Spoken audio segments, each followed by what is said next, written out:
नमस्कार दोस्तों, स्वागत है आपका MM मैजिक मैथ पर।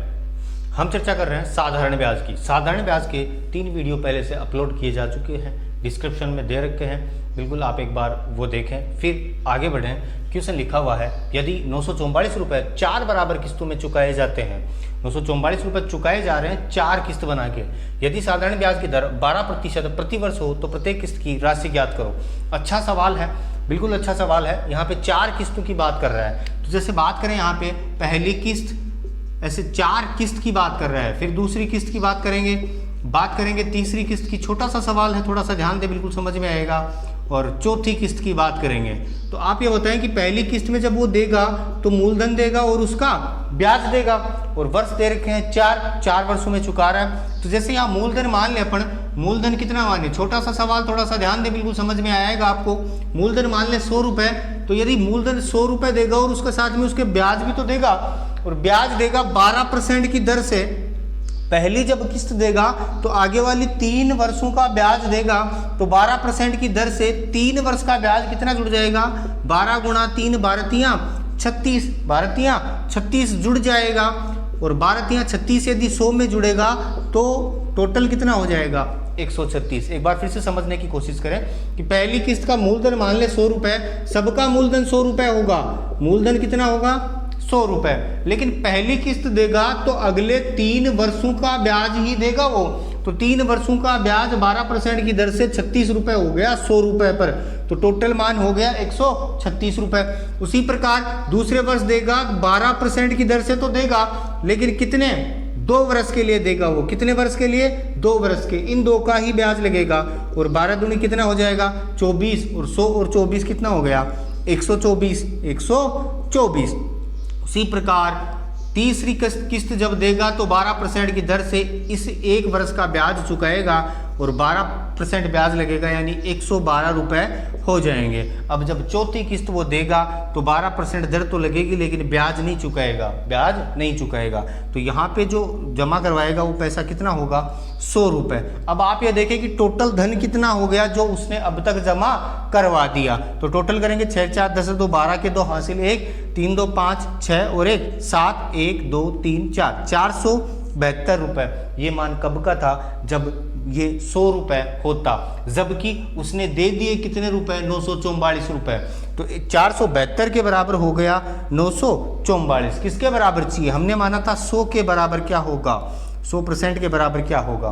तो 1% दी गई होती है जिसका मान दिया गया होता है, उस परसेंट को नीचे, उसके मान को ऊपर, और जो पूछ रहा होता है उससे गुणा कर देते हैं। काट दें इनको, 472 दूनी 944 और 2 गुणा 100 इज इक्वल टू 200 रुपये की किस्त होगी प्रत्येक महीने की, तब जाके वो 944 रुपये उसको चुकाएगा। थोड़ा सा कंफ्यूज हो रहा होगा, देखें चेक करें क्या वास्तव में ऐसा हो रहा है। जैसे यहाँ पे पहली किस्त मानी है अपन ने 200 रुपये, कितने रुपए, 200 रुपये। तो 12% की दर से 3 वर्ष का, 12% की दर से 3 वर्ष का ब्याज कितना होगा, 12 36%, और 36% जो 200 का होगा वो कितना होगा, 36 दूनी 72 रुपए। कितने रुपए होंगे, 72 रुपए। और यहाँ पे अगले साल जो लगेगा 200 रुपए का ब्याज, वो 12 दूनी 24% लगेगा, और 24% कितना हो जाएगा, 24 दूनू 48। तीसरे साल 12% की दर से 1 वर्ष का 12 एकम 12% लगेगा, तो कितना धन हो जाएगा 24। और यहाँ पे देखें फिर 200 रुपए, यहाँ ब्याज नहीं लगेगा। टोटल करें इनका, 8 2 10 4 14 के 4 हासिल 1 4 2 6 7 13 और 1 14 144 रुपए। किस्त कितने की बन रही है, 200 400 600 और 800 रुपए की। कितने रुपए की, 800 रुपए की। ये जो प्राप्त हो रहा है, ये ब्याज प्राप्त हो रहा है, तो दोनों को मिला के कितने रुपए हो गए, कितने रुपए चुका वो 944 रुपए। बिल्कुल कहानी समझ में आ रही होगी। क्या क्या किया आपने, पहली किस्त मानी, मान लेते हैं मूलधन 100 रुपए, 12% की दर से 3 वर्ष का ब्याज 36 रुपए होगा, तो टोटल धन चुकाएगा वो 136 रुपए। फिर 12% की दर से 2 वर्ष का ब्याज 24 रुपए, तो यहाँ पे चुका रहा है 124 रुपए। 12% की दर से 1 वर्ष का 12%, तो 112 रुपए, यहाँ पे 100 रुपए। टोटल चुका दिए 472, जबकि वास्तव में चुका रहा है 944। हमने निकाल ली एक किस्त का मान 200 रुपए। इस प्रकार एक सवाल और देखें। पिछला जो क्वेश्चन था वैसा ही क्वेश्चन लिखा हुआ है, एक बार वीडियो रोक के खुद बनाएं। आशा करता हूँ आपने क्वेश्चन बनाया होगा, समझ में आ रहा होगा। यदि कम आ रहा है तो एक बार थोड़ा सा ध्यान और दें। बिल्कुल ऐसे ही सवाल एग्जाम में काफ़ी बार पूछे गए हैं। लिखा हुआ है यदि 1740 रुपये 5 बराबर किस्तों में चुकाए जाते हैं, बराबर की 5 किस्तें चुकाई जा रही हैं, यदि प्रत्येक किस्त पर साधारण ब्याज की दर शेष समय के लिए 8% प्रति वर्ष है, प्रत्येक किस्त की राशि क्या है। इसमें क्या करना है आपको कि प्रत्येक किस्त समान किस्तों में चुकाई जा रही है, लेकिन वास्तव में जो धन दिया जा रहा है वो दिया जा रहा है 1740 रुपये। ऐसे वाले सवाल कंफ्यूज पैदा करते हैं, वो कंफ्यूज दूर करेंगे। सबसे पहली बात, 5 किस्तों की बात कर रहा है तो 5 किस्तें पहले बना लें कि पहली किस्त, दूसरी किस्त, तीसरी किस्त, चौथी किस्त और 5वीं किस्त। ये किस्त की बात कर रहा है कि 5 किस्तों में ये काम हो रहा है, तो हमने लिख ली यहाँ पे कि 5 किस्तों की हम बात करेंगे यहाँ पे। अब सबसे पहली बात कि मान लें मूलधन कितना रुपए, मूलधन मान लें 100 रुपए, तो इसके ब्याज कितना लगेगा। सबसे बढ़िया बात और सबसे अच्छी बात यही है कि यहीं से आपको पता करना है कि इसके ब्याज कितना लगेगा। तो इसके ब्याज कितना लगेगा, इसके ब्याज लगेगा कितने वर्ष के लिए, 4 वर्ष के लिए, क्योंकि इसका तो दे रहे हैं हम पैसा, 4 वर्ष के लिए लगेगा, दूसरे में 3 के लिए, तीसरे में 2 के लिए, चौथे में 1 के लिए और 5वें में ब्याज नहीं लगेगा, क्योंकि वहां तो हम पैसा जमा करवा देंगे। दर की बात कर रहा है तो दर सबके जो है वो 8% लग रही है। कितना परसेंट, 8% दर लग रही है। 8%, 8%, 8%, 8% और 8%। अब समय की बात करें तो समय देख लें यहाँ से कि यहाँ 4 वर्ष लगेगा, यहाँ 3, 2, 1, 0। ये पता चल रहा है कहाँ से आ रहा है, 0, 1, 2, 3, 4। और ये 8% दर सबके लग रही है, मूलधन सबका समान है। ये वाला जो मामला है ये ब्याज है, ये ब्याज है 8% की दर से 4 वर्ष का। कितना लगेगा, 8 चौका 32%, 8 ती 24%, 8 दूनी 16, 8 एकम 8 और 8 0 0। 8 को जब 0 से गुणा करेंगे तो 0 आएगा। अब यहाँ धन कितना हो गया ये देखें, 100 प्लस 32 132 रुपए। अब यहाँ पे 8 3 24, 100 प्लस 24 124 रुपए, 100 प्लस 16 116 रुपए और 108 रुपए और लास्ट में 100 रुपए। अब इनका टोटल कर दें कि हम धन कितना दे चुके। यदि किस्त की राशि 100 रुपए होती तो यहाँ पे टोटल करेंगे, 4 2 6 6 12 और 8 20 की 0 हासिल 2, 3 2 5 2 7 8 और 1 2 3 4 5, 580 रुपए, 580 रुपए। हकीकत में कितना बता रखा है, 1740 रुपए। तो यहाँ पे हम काट देते हैं इसको, सॉरी इसके बराबर हो गया 1740, हमें चाहिए 100 के बराबर क्या होगा। तो 580 के बराबर है 1740, 1740 किसके बराबर चाहिए, 100 के बराबर चाहिए। काट दें इनको, 0 से 0 और इसको 3 से गुणा, 3 बार कट जाएगा, ये 5 थी 15 8 थी 24, बिल्कुल 3 बार कट गया। तो कितना मान आ रहा है, 300 रुपए। यहाँ जो किस्त बन रही है वो कितने की बनेगी, 300 रुपए की। कितने रुपए की, 300 रुपए की। तो समझ में आ रहा होगा, ये जो किस्त बनेगी वो 300 रुपए की बनेगी। अब उसको चेक यदि आप करना चाहो कि 300 रुपए की किस्त यहाँ बनेगी, 300 की यहाँ बनेगी, तो ब्याज कितना लगेगा, 32%। तो इसका 32% 300 का यहाँ आ जाएगा। इनका टोटल करोगे, इनका टोटल आएगा 1740 रुपए। अब कहानी शायद समझ में आ रही होगी। यदि आपको वीडियो अच्छा लग रहा है लाइक करें। आगे बढ़ते हैं।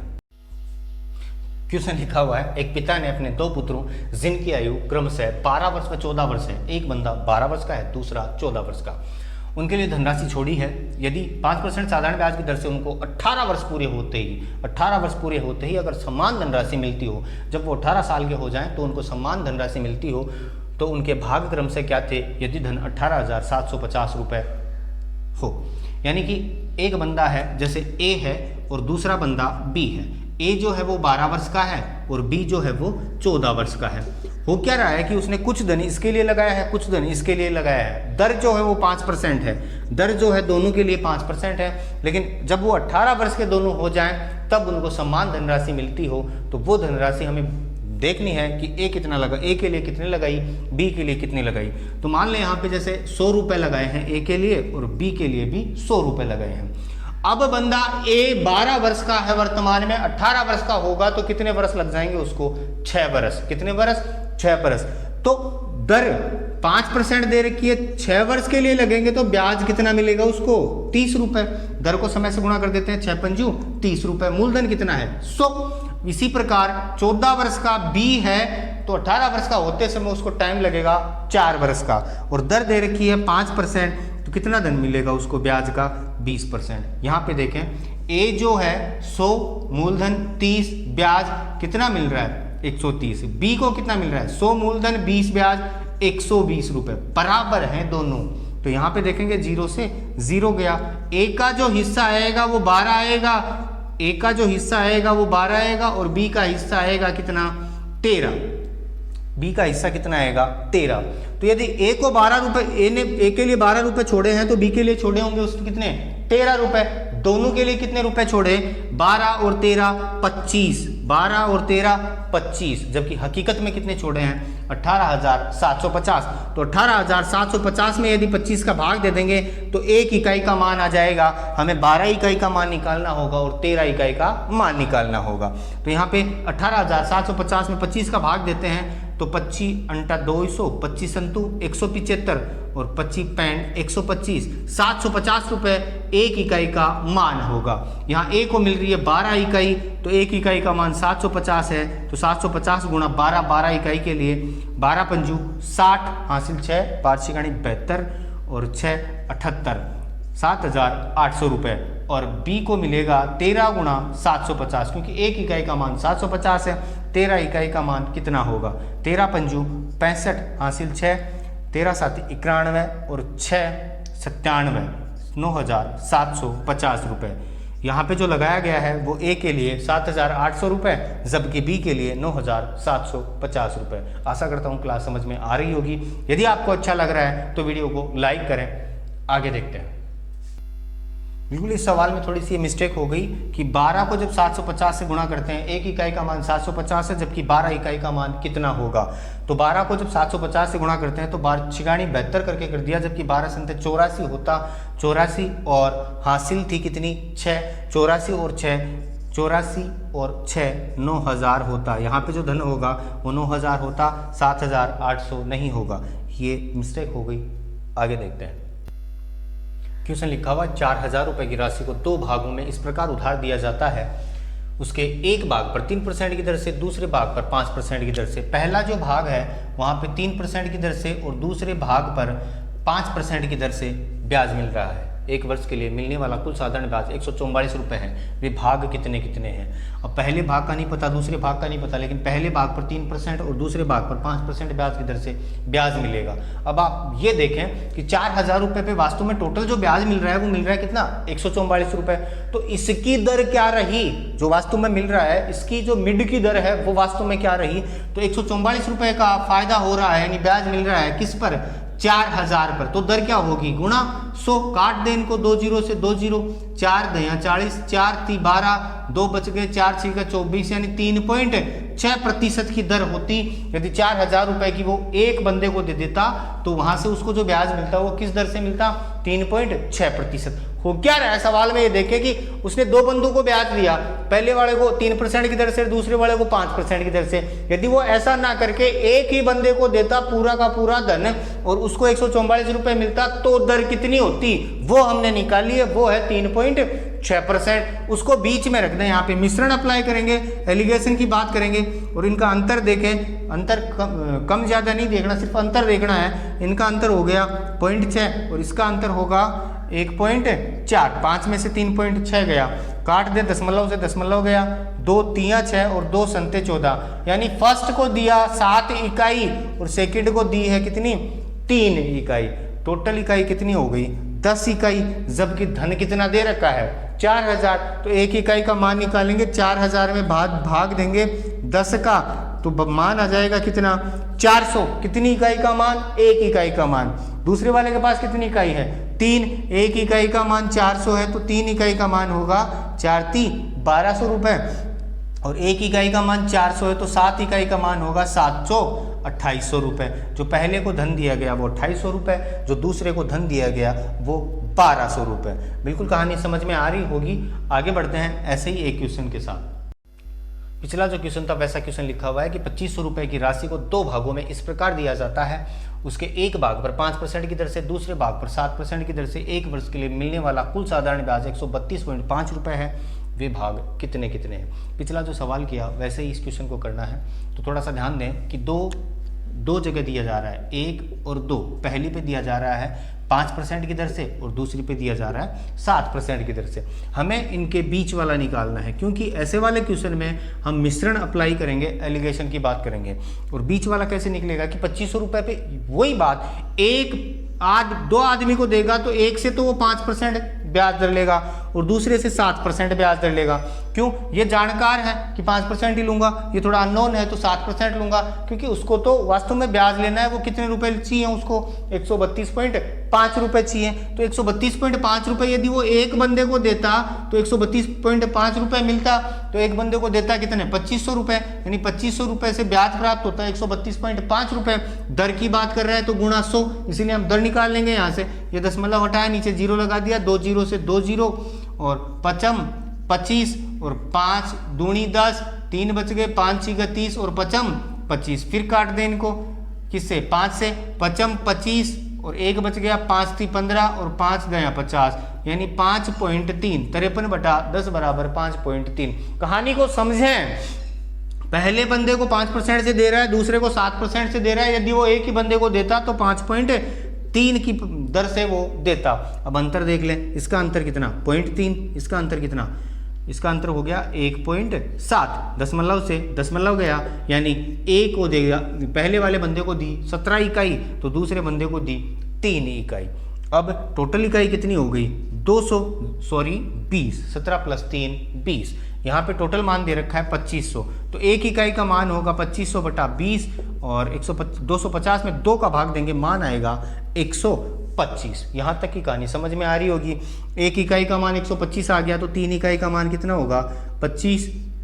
125 गुणा 3 और कितना हो गया? 25 75, 3 एकम 3, 375 और 17 इकाई का मान कितना होगा?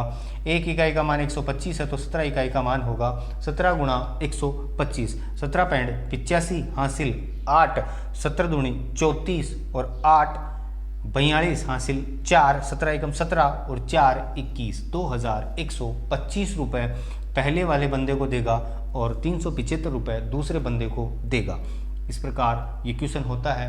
तो वीडियो आपको कैसा लगा कमेंट करें, यदि अच्छा लग रहा है लाइक करें, शेयर करें, सब्सक्राइब कर लें। धन्यवाद। जय हिंद।